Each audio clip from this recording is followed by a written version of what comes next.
好啦，我哋好快重溫翻 Book 5呢個 Atomic Physics 啦。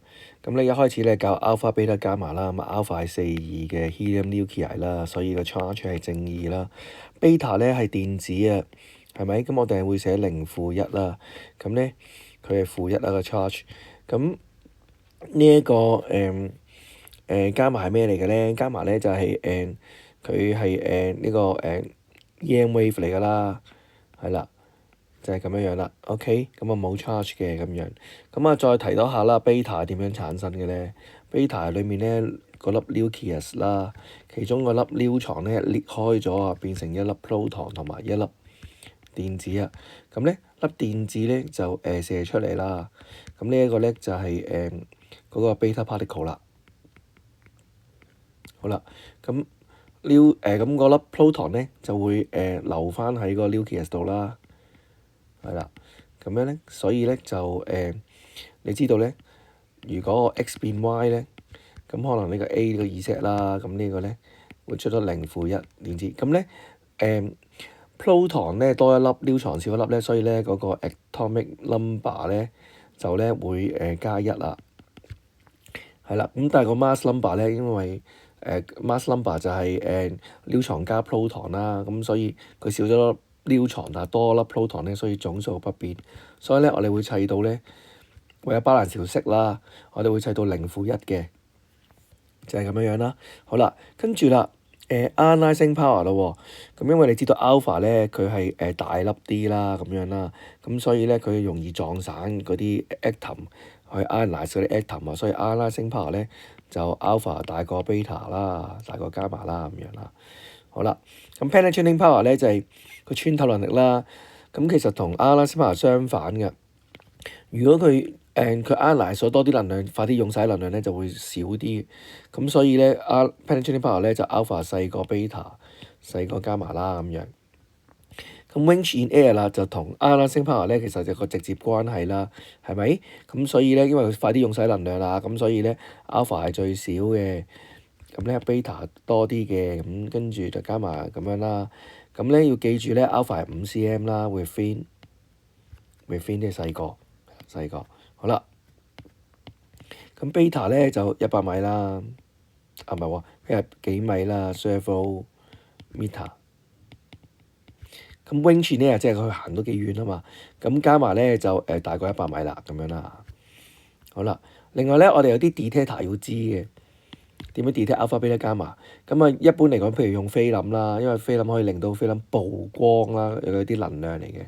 咁啊，我曝光，即係令到佢感光。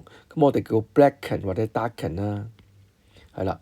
咁咩意思咧？即係話，譬如我個梳射咗去 alpha 咁樣啦，射咗個菲林度咧，咁佢會令到菲林咧曝咗光啦喎。咁即係嗰個 frame is darken 啊，或者 frame is blackened 咁樣啦。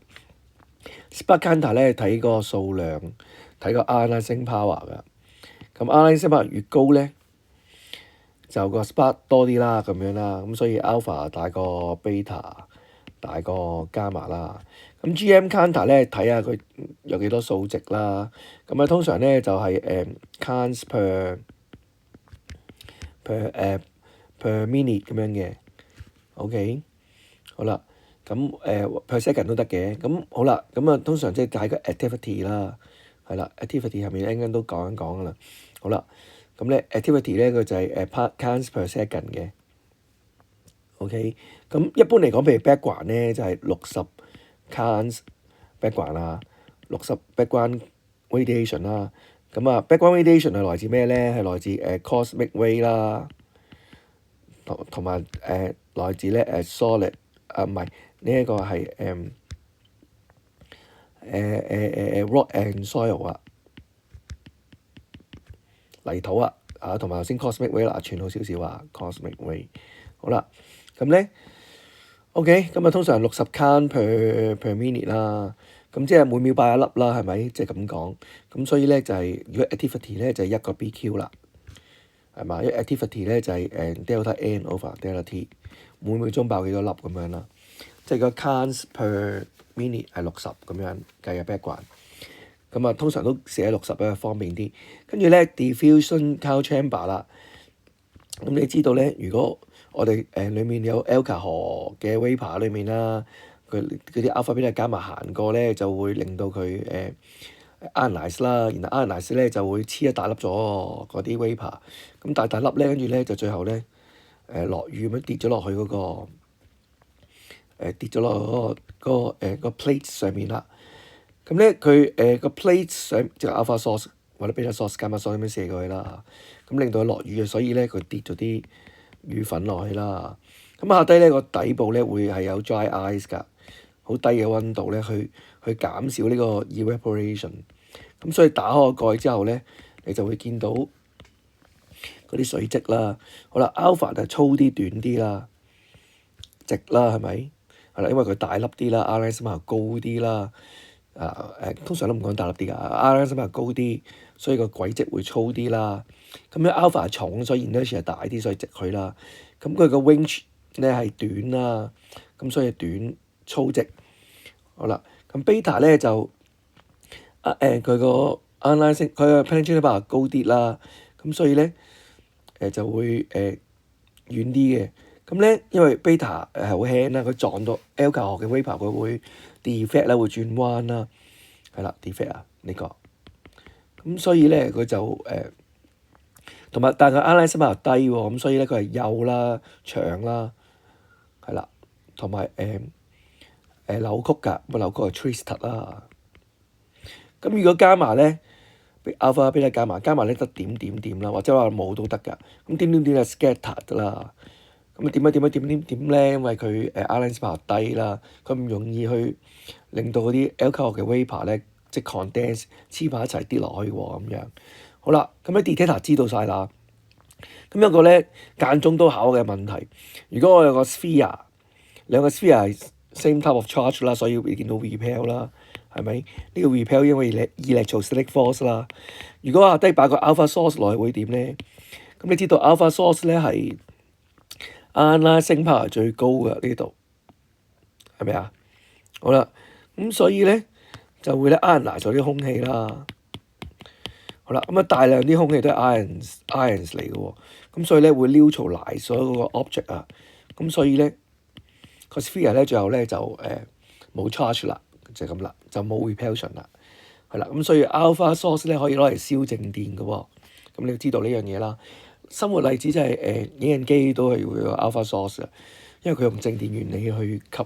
好啦，吸碳粉啦，咁 isotopes 啦 ，isotopes 咧係咩嚟嘅咧？咁譬如 C12 同 C14做比較啦，係乜嘢啊？咁咧就C12咧其實我哋叫6 10 12咁樣嘅係嘛？C14咧就14 6。咁 atomic number 咧就係咧代表嘅咩物質啦？OK，咁 mass number 咧就係 atom， 就係裏面 atom 裏面嗰粒 nucleus 嘅 neutron 加 proton 數量啦，係啦。咁所以 proton 數量咧係6粒，呢個 proton 數量都係6粒，但 neutron 咧係6粒，呢個 neutron 就8粒啦咁樣，可唔可以啊？好啦，咁要知道咯，係咁樣咯情況。好啦，咁所以咧isotopes 係咩啊？佢個 atomic number 一樣，但係個 mass number 唔一樣啦嚇。咁但係如果譬如 C14你知係放射性㗎啦，所以我叫 radioisotopes 咯。係啦 radioisotopes。好啦，咁啊 half life 咧就跌一半嗰個放射物質啦，跌一半數量啦，或者跌一半 activity 啦，就係一個 half life 啦，即係5730年啦。如果 C14嘅話。好啦，跟住啦 electroscope 咯喎 electroscope 啦，其實咧佢有一個金屬嚟嘅，跟住咧有個 gold leaf 啦，咁啊呢個係個 gold leaf 啦，呢一塊 gold leaf。咁如果你 charge 佢嘅咧，佢會彈起啦。如果假設大家都係正咁樣，咁我會彈起啦，係啦。個越多 charge 咧就越彈得起啦。OK，你擺落去 share charge 咧就會彈起啦。你攞手指掂下佢 earth 一陣嘅話咧，佢就會冇晒啲 charge 㗎啦，個金葉就會跌翻落嚟㗎啦。OK，你擺個 charge 喺附近咧，佢都有 induce charge 嘅金葉都會彈起嘅，係啦。咁你就知道咁樣咯。OK，咁我都可以結合翻頭先，譬如 alpha source 咁嗰啲嘅，我擺個 alpha source 落去都會 ionize 咗，即係會neutralize 咗neutralize 咗啲 charge object 喎。咁我而家 oscilloscope 都會對翻落嚟㗎。如果本身 charge 咗嘅話，好啦，咁主要咁樣啦。咁希望你識啲簡單嘢啦。好啦，深啲嘅嘢啦，就係佢點樣轉彎啊。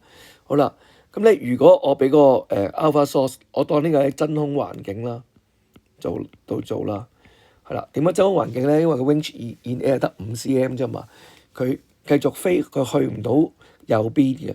如果隔離係菲林，就去唔到菲林啦。好啦，咁同埋咧，我哋會用兩道圓咧去幫手咧喺個 source 前面嘅。咁我哋可以確保咧嗰啲 alpha beta gamma 咧係好幼，然後咧單方向咁樣射出嚟啦。係啦，因為單方向射出嚟之後咧，我有個菲林片喺度咧，係啦，咁我先知道咧佢去到邊咯。嗰個 alpha beta gamma，如果唔係咧，佢散射出嚟咧就一笪咧就唔知道啦咁樣啦。好啦，如果個 alpha 你知道係正義嘅朋友啦，咁所以咧佢會向到下面啦，咁樣啦，你 alpha。咁如果 beta 咧，咁你知道佢係負嘅啦，咁所以就會咁樣 shift 咗上去啦。嗱，你知道 shift 嘅高度會高啲嘅喎，shift 高度高啲，因為佢 beta 輕啲啊嘛，所以 alpha 咧就近啲咁樣呢度啦。咁加埋咧中間啦，係嘛，冇 charge 啊，加埋啦。OK， 跟住啦，如果有 B field 咧，你知道啦，佢就會係用呢個 Fleming's left hand rule 啦，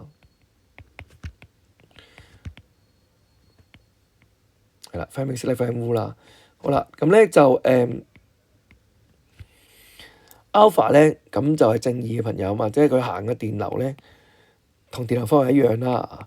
咁電流向右 B field into paper 咧，所以個力咧就會向上咁樣啦，係嘛？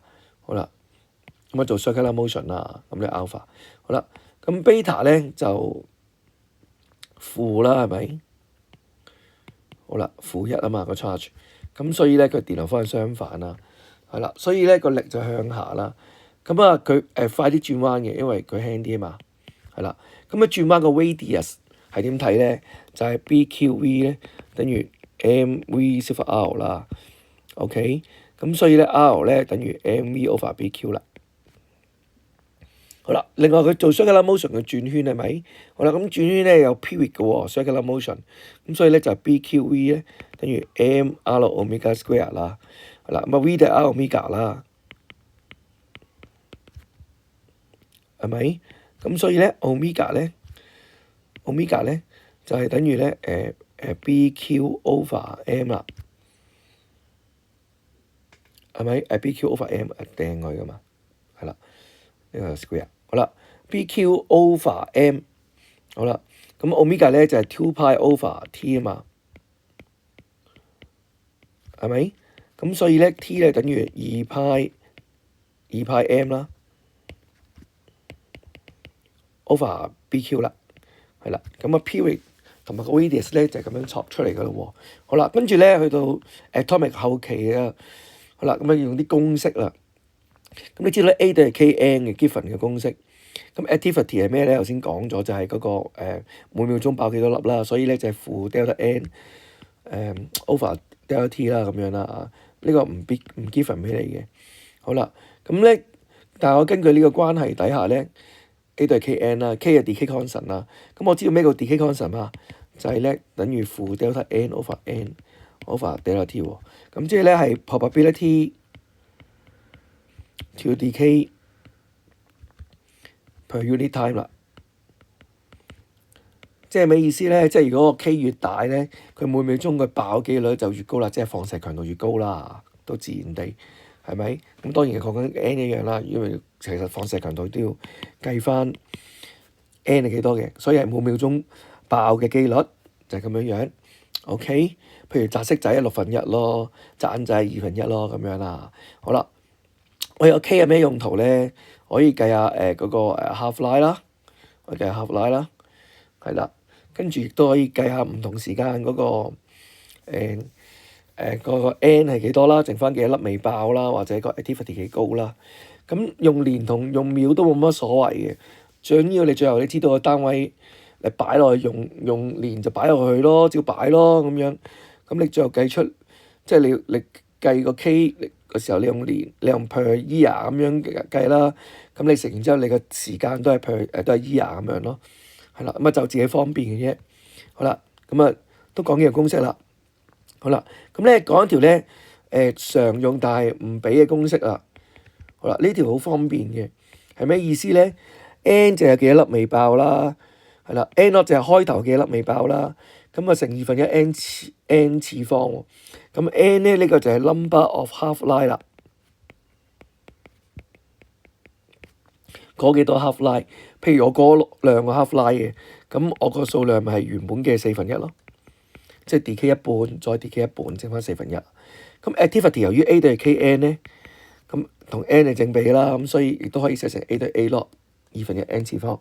好啦，我俾一個例子一齊做下先。咁如果我有兩隻物質，一隻 x 一隻 y， 佢 half line 分別係1個鐘同2個鐘喎。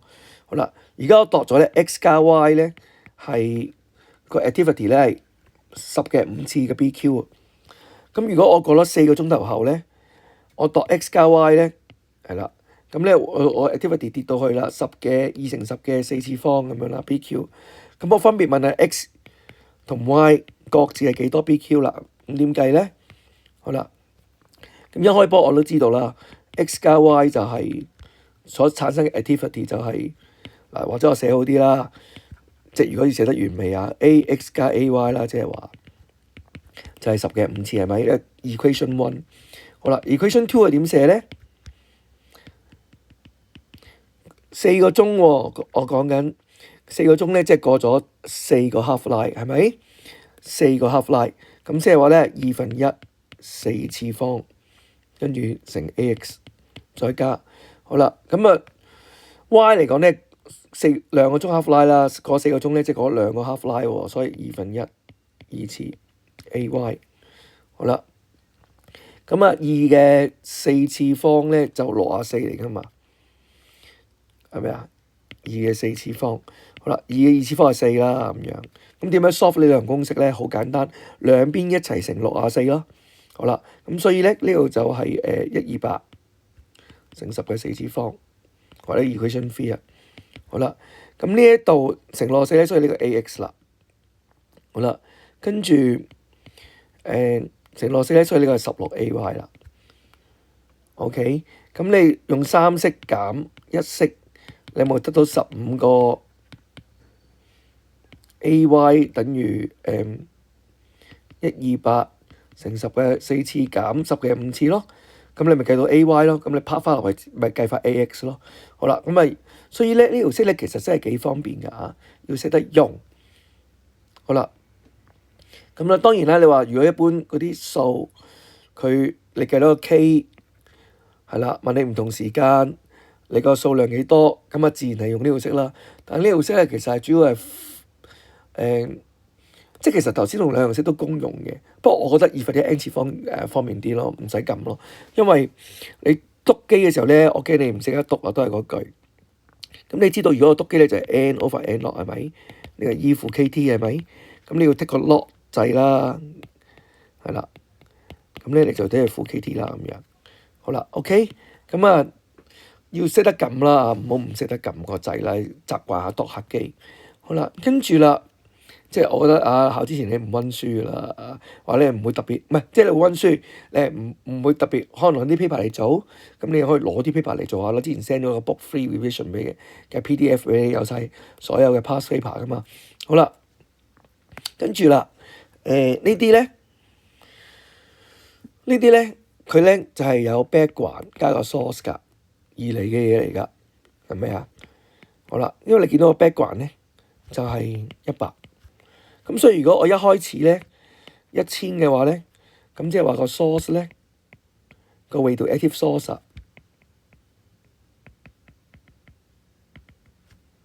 係啦，就係900咯，係嘛 BQ。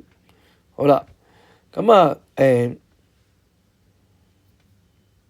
如果我乜都唔好俾你㗎啦，你見到個表冇俾你，你話阿 Sir 我知道啦，如果我揾 half line，咁咪即係話450個 background 啦，有過咗個 half line。然後加翻 background，係咪啊？咁即係咪550咯？咁樣係啦，即係你550呢度咪一個 half line 咯，咁樣係啦，550係呢一度啊，550個 half line 咯，咁樣好啦。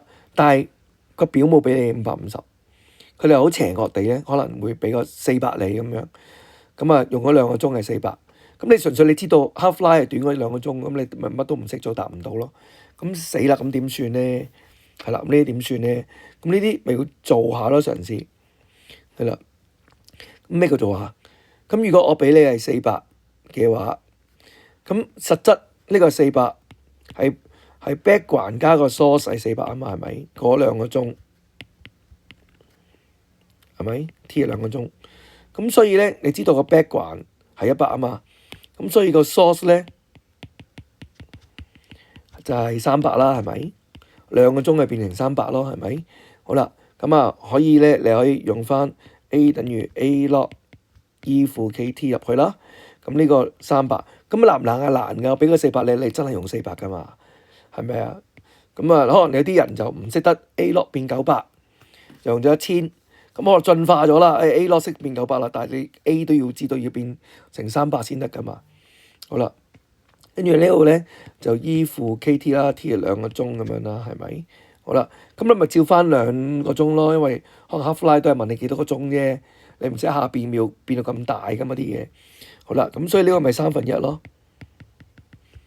係咪啊？跟住你 lock 佢啦，係咪？好啦，咁你計到個數啦 ，K 係幾多啦？2個鐘啊，唔好意思啊，呢個2個鐘嚟嘅，係啦。咁你計下 K 係幾多啦？跟住最後 half line 咧，咁啊 log 2除翻佢啦。好啦 ，OK，咁你如果你 K 用 per year 嘅，咁你 half line 咪自然出 year 咯。得唔得啊？嗱，咁呢啲要識咯喎，呢幾版。好啦，去到最後俾多條例子你啦，就係 E 等於 MC square 啦。